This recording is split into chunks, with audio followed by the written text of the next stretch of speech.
Good day to all my friends, subscribers, and viewers.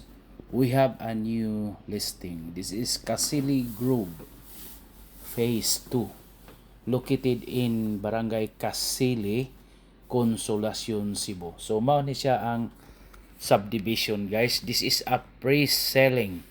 Wala pa ni gitukod. Pre-selling pa ni siya. Mga 2 to 3 minutes ra gyud ni from the highway in Fuda. Kanang ari dapit sa highway sa Konsolasyon, kanang Foda Mall bitaw, nyawa naman na mag-open ng Foda Mall. So mo ni ang iyang type sa house na ay single detached, townhouse o duplex. So mo na siya, no. Ang single detached, guys, nag-range siya og mga 7 million up to 9 million. Then ang townhouse nag-range siya og 5 million kapin, 5.4 to 5.8 million. Then ang duplex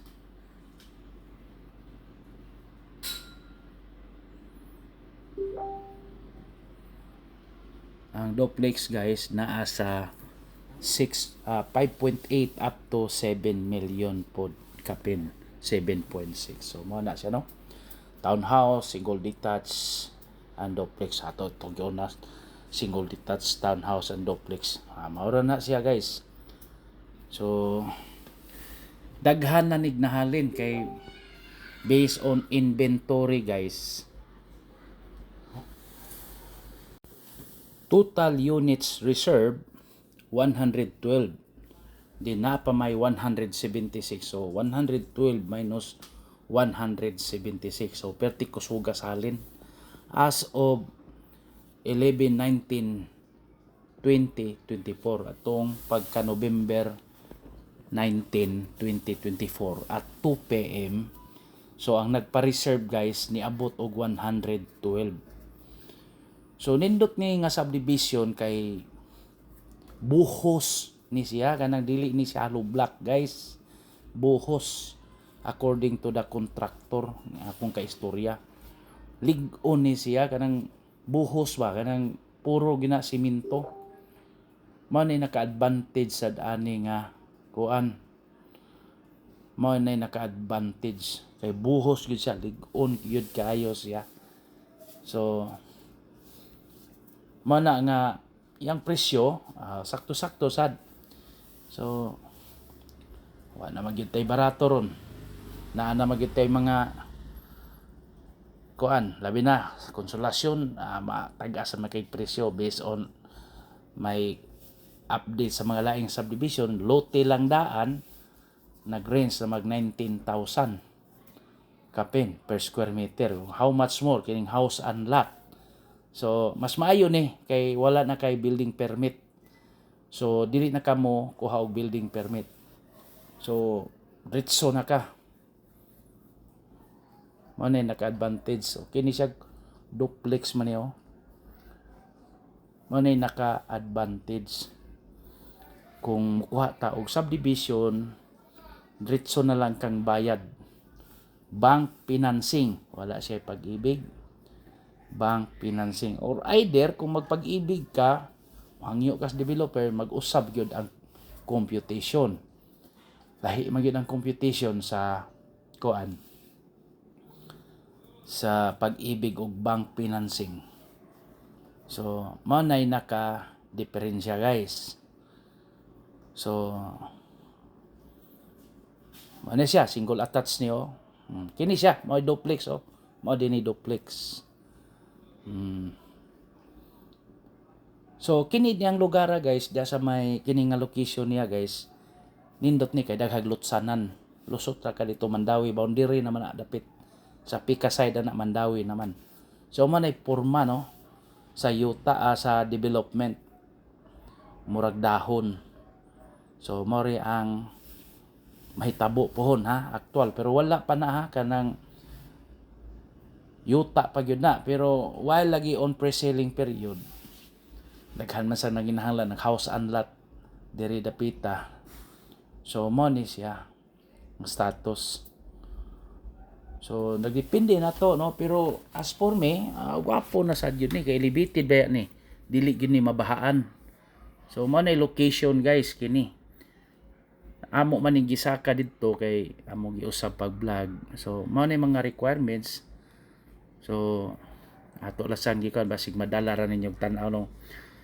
Pero kung maglisod mo, just contact me kay aron tagaan ta mo exact nga kanang information. Kaya sa ang income documents ato manggi pa attach na lang po sa atong vlog, no. Yan na pagyud ang gitawag og mga reservation ay 30,000 na gibutang na gid diha, no. So kini guys ato lang ning gi kuan lang yun ba para just in case ditso na ta maka prepare na mo daan kung kursonada na yun mo, just contact me. So ingon ini ni, so di apay lain o kini unsay duol nga establishment, makita na to diha, no. Hanap-hanap sad Kasili Barangay Hall nada unsa pa nang uban diha. So morning pre-assessment, so na manay porma sa pre-assessment kung makaya ba na to, kay tag-as man sad ang presyo gyud. Mahalon man sad na atong subdivision kay may capacity man sad nganong yun ana na siya nga location. So morning pre-assessment, so morning ang actual site guys, no. Bungkagon pag yun na nila ang kanang kuan. So mao ni ang karsada pasaka tagamay mo lagi na ga-elevate sibay ato yung gikalot ba, silbi gikalot yun sa developer, meaning nindot kayo kay nag-elevate siya ya ni simintoho naman ni pohon, hapit naman na mahuman. So kana nga dako nga kuan bungkagon pag yun na guys, nindot ni siya kay dili tambak ba. So mo ni naka-advantage sa ni nga development ya nag-overlooking, hayahay kayo hangin-hangin yun. So mo ni naka-advantage sa atong development. So ato yung gibalikan ba. So nindot ni mo na nga if ever, no, ganahan ta mo kuhag subdivision development, mas nindot sad ni siya nga location kay matawag man ni nato ni og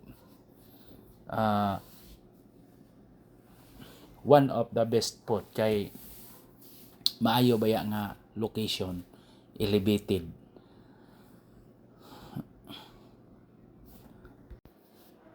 So atong gi kuhaan gyud og kuan, pero kini nga side guys kuanon pag na siya kay to pa na si babaw gali. So mao ni guys ang kini nga side gubon pa na siya guys, kanang i-flat pa na siya, i-level na kining karsada.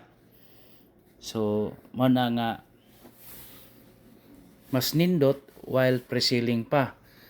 Pero mao lagi daghan naman kayo naka-reserve, no.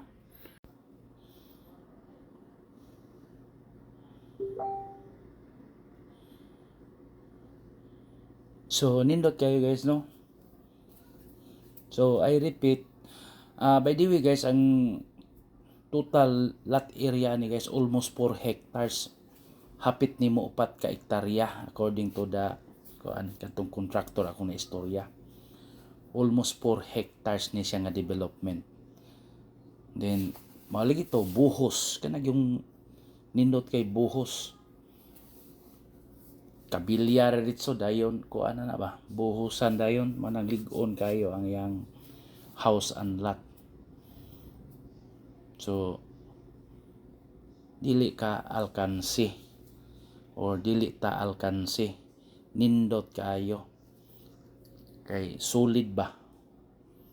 So wala.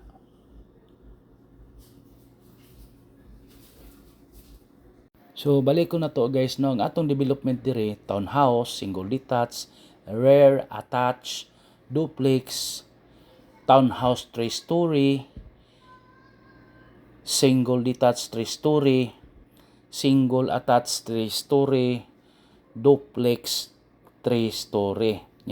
Price range 5.4 and above. So 5,400,000 plus pataas. So nakita na ko ang pinakataas ini is 9.8. Thank you.